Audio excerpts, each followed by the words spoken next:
So now how this part of the world has been created. Well, remember this. In the other side of the world, Africa was going up towards the northeast. And the Laurasia, it was coming southwest. So both of them start to press to each other. And in the middle, there was the ocean of Tethys. So remember that the ocean of Tethys disappeared already, but remember about this, the India creating the Himalayas when it pressed the Tethys Ocean. So now is happening that. So Africa, India is all pushing up and Laurasia is pushing down. So all the islands that were in the middle between these two continents around the region of the Tethys Ocean, they got all together, creating different layers of mountains that created the Middle East plate. To delimitate the region of Middle East, what we are going to try to understand is all the regions that incorporate this plate, okay, which are Anatolia. Anatolia is the peninsula that we call today Turkey. So Anatolia and all the Aegean islands, also the peninsula of Peloponnese in Greece, all this region of the Aegean Sea, Crete Island, Cyprus, and by the north we go to the Caucasus Mountains that separate Russia from Georgia, Armenia, and Azerbaijan. Also, the whole region of Iran, part of Pakistan, and the whole Arabic Peninsula, incorporating the countries of Oman, Yemen, Arabia, Emirates, Qatar, Bahrain, Kuwait, Iraq, Jordania, the Sinai Peninsula in Egypt, Israel, Palestine, Lebanon, and Syria are all the countries and the territories that that represent Middle East. And this is, I repeat, this is a territory that is not part of Asia, not part of Europe, not part of Africa. These territories that I said are all territories from Middle East, from this plate.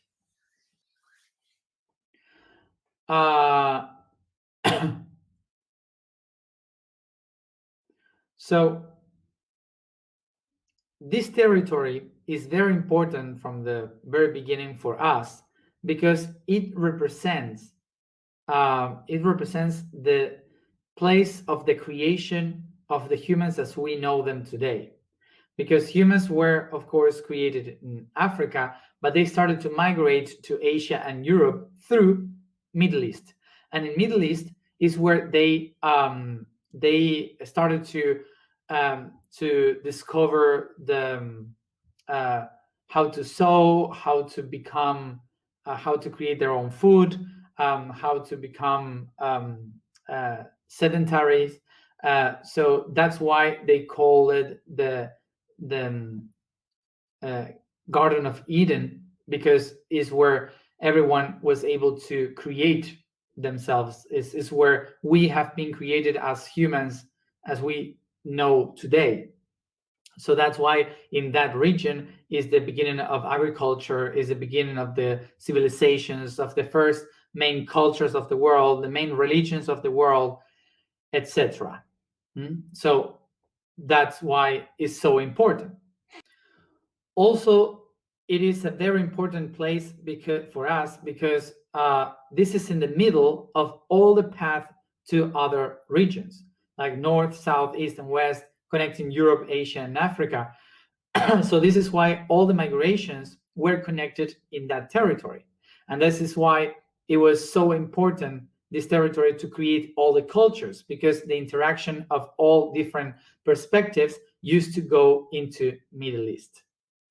In this territory, also, way before the humans had arrived to America, the humans were created there as we are now. Okay, so this is the land of the creation. This is why this land is the one connected to the origins of our civilization, of the creation of all that we are. And this is why this land is connected to the mother, because we have come from the mud, from the ground, and we have been created from the very beginning in that land. So that's why that is the motherland for humans. And that's why in this Ni is related with the mother.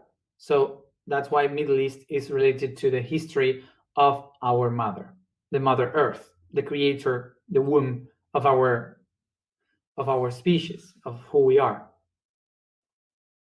So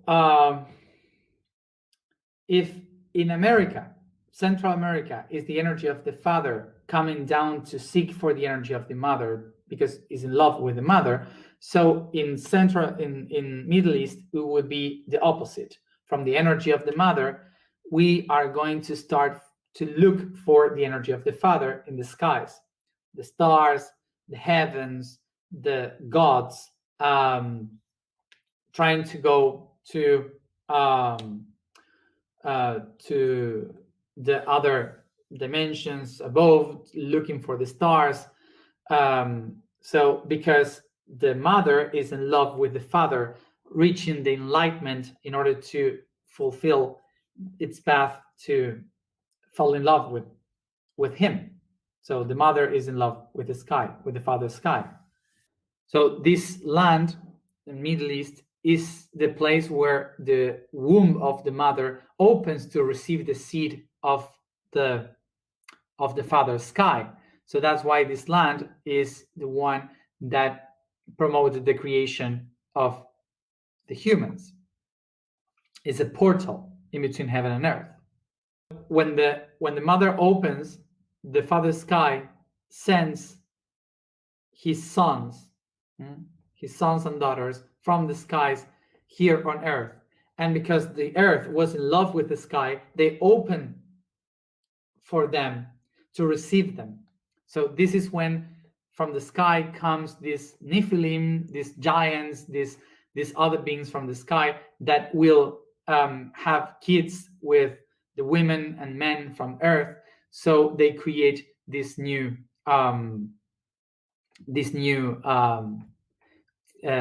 humanity and so on. Okay.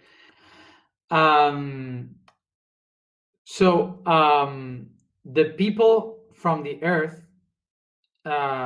used to call those people from the sky the ones from the sky that those who are sons of the sky here on earth. They call it like this. We humans call them like this. And in the Sumerian, in the Sumerian language, en lengua sumeria, in the Sumerian language, they call these beings Anu. Anu means heaven, sky. Anu. Nuna means kids, the sons and daughters, and Ki means earth. So the sons of the sky here on earth is Anunnaki. Okay. So that's why we know them as Anunnaki, but this is not the name they would use for themselves. This is the name that we gave to them because we saw them coming from the father's sky.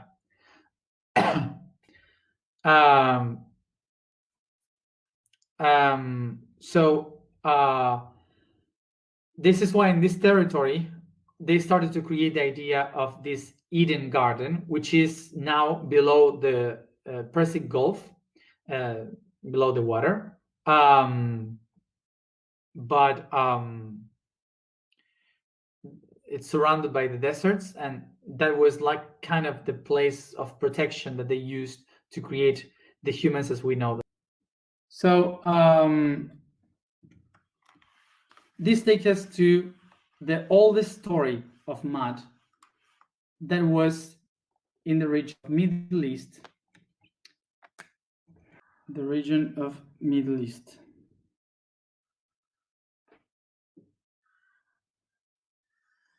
These are the rivers Tigris and Euphrates. So now, this region here is what we call Babylon, and is between two rivers, Tigris and Euphrates. In Greek, between two rivers is said Mesopotamia. Meso is in the middle, and potamos is rivers. So in between rivers, Mesopotamia. That's Middle East. This here is the desert of Syria. This here is the desert of Sinai. All this here is the desert of Persia, actual Iran. All this region here, Caucasus and the north of Turkey, was ice. Ice Age. So this region here belonged to other people, other cultures that were warriors and nomads. So as you see here, what we have in this territory is what we call the garden. Is a territory that is impossible to expand because everything is desert. So the garden. So this territory here was called as the territory of the light. The territory of light was Ur-Uk, and today is called the same but with a mispronunciation, Iraq. And this is what we call the Eden Garden. So in this territory here is where this civilization was born, Babylon. So in this tradition, they said that the sky and the heaven, the sky and the earth created the divinities of nature, that they had to design humans. The god of skies, they call it Anu, and the goddess of the earth was called Ki. The children of Anu and Ki were called the Na. So the children of Anu and Ki were called the Anunnaki. Anunnaki. The children of heaven and earth. So it's important to know this because everyone here for sure have heard this name Anunnaki. And for sure is related to aliens and related to people that is wrong, that is bad, and the name is like the devil. But actually, if we go to the etymology of the old language, it's just to say we are sons of the heaven and earth. And what are we? Aren't we sons of heaven and earth? Children of heaven and earth? So we are Anunnaki too. It's just about language. So then from them, we have two kids, many kids, but mostly two. One is the Lord of the earth, and the other one, the Lord of the wind. En is the name for Lord. So the Lord of earth, what's its name? Enki, the Lord of Earth. Enki. And the Lord of Air, of the wind, Enlil. What are these two? Are the representations of agriculture. Because Enki is the lord of the wetlands, and Enlil the lord of the wind, of the storms. So Enki and Enlil. Enki is the lord of these two rivers, the wetlands. That's it. And Enlil, the wind, the storms, is the wind that comes from Anatolia, the mountains that comes down. And they go down. So in between the two rivers and the winds that come down the mountains to the valley, you have agriculture, the perfect place to generate a civilization. And because Enki is the lord of the wetlands, is the creator of humans. So important to understand, these names here are names from this territory. But this story is being said in many other places around the world. In every continent, in Asia, in the Americas, in Africa, in Europe, in Australia, everywhere. They had the same things: wetland, wind, sky, earth, concepts.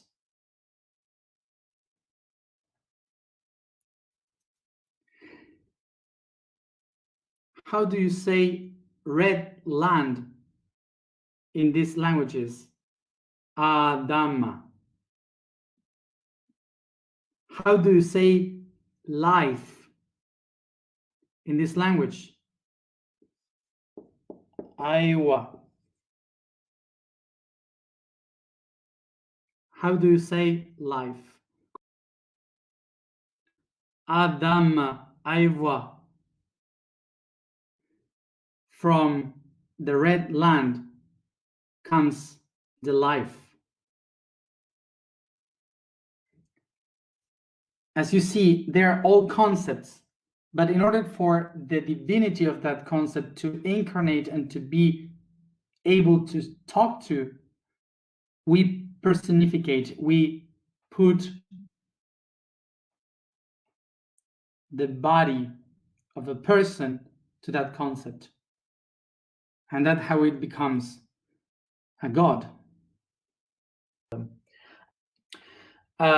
So I know that maybe you have heard about the Anunnaki coming here to use us as slaves or whatever, but it's not that. It's not the main goal that they had. They came here for different things, and some of them used us as slaves, but many of them don't. They helped. Okay, many of them helped humans to be what they are. Okay, so as always, there's good people, bad people everywhere. So it's not that the Anunnaki came here to control us, but there were some of them that they did. So now we have mom and dad. Mom and dad. And maybe we hate mom and dad. Maybe we don't like them, but they are mom and dad, and they live within us, and they are our history. So even if we hate Anunnaki, if we hate reptilians, if we hate the people from Middle East, if we don't want their religions or their governments or whatever they are doing, and if we don't, if we hate them because of whatever, and we hate also, I don't know, the wars of the Mayan culture, the Aztec culture, fighting all the conflicts in Central America, the reptilians in Central America, all the control, etc., etc.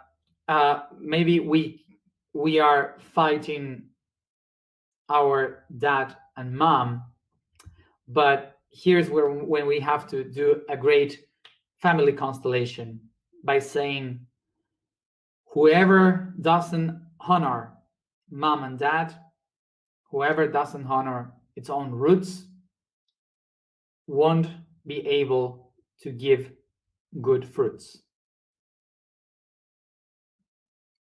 So to honor, it doesn't mean to honor the history. It doesn't mean that you have to accept or to agree with what happened.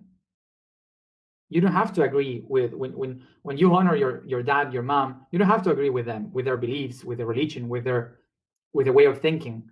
They had their own way. So it's not about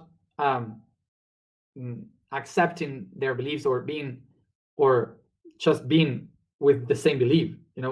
That's not honoring.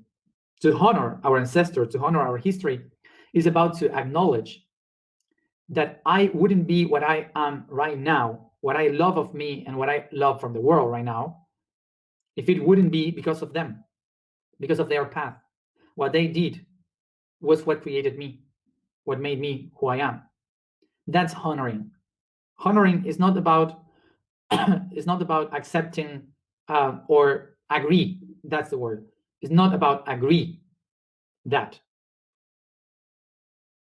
what happened. No, it's about honoring.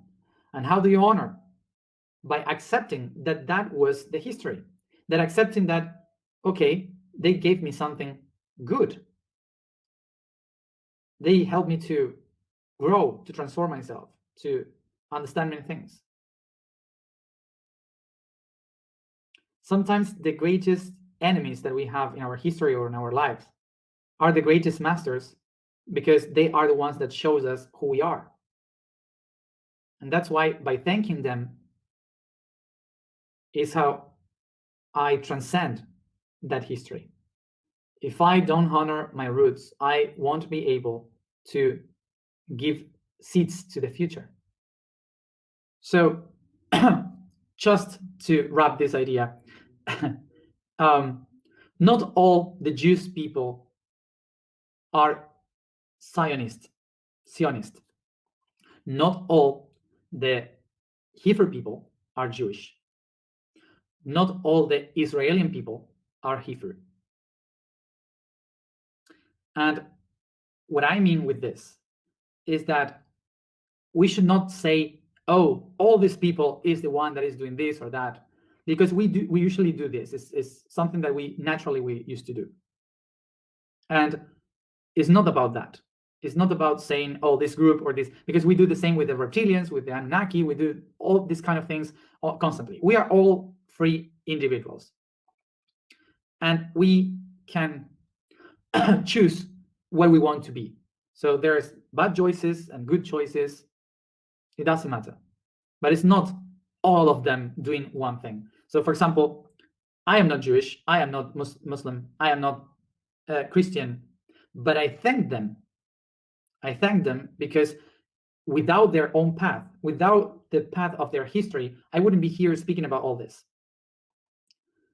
So it's because them that I am being able to do what I do now. And this is to start to honor our dad and mom from the past. Not only honoring our physical and biological mom and dad, but also the historical mom and dad. So remember, we have them in Central America and Middle East. So what am I saying here? That there were not aliens in history that were in touch with humans? No, I'm not saying that. Yes, of course there were aliens, of course, but they weren't those gods.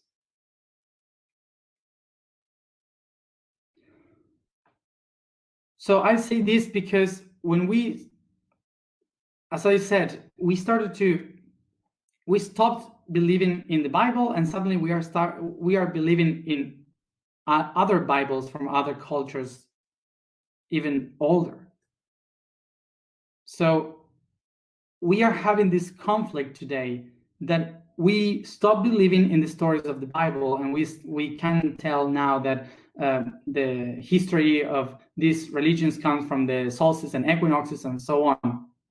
But I don't know why we keep believing the stories of, literally, we keep believing the stories that are older.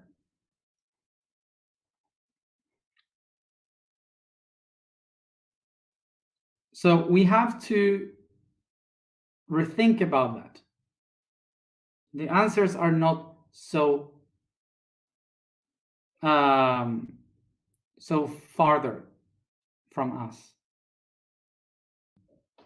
So when someone from the outside came to this earth to do stuff, they were not in touch with humans as we believe in the histories, in the stories. But we started to mix both stories as if the two characters are the same one. And we started to believe that they are the same. So, as I explained here, sometimes we just stay with one thing, saying that this is truth or this is not. And it's not like that. Not always is like this or like that. We have a bit of everything. But we have to remember that we are humans. We were created in this planet. We come from this planet. We are animals from this world.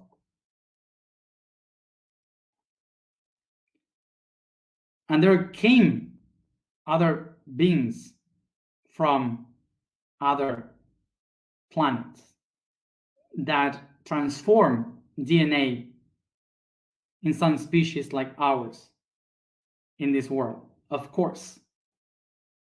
But the stories, and I mean in the stories, we have to check the stories and to see the stories, that sometimes we miss parts of it because we just take the story that we have heard, but behind there is geography, context, and many things that can help us to understand that we are mixing stories and things. I hope that we can get this concept of culture today. That in the same way as we design things, figures, to put a spirit on it, we created the idea that someone has to build ourselves through the same materials to put a soul, a spirit within us. Okay, so that's what I want for us to get here as important in this culture.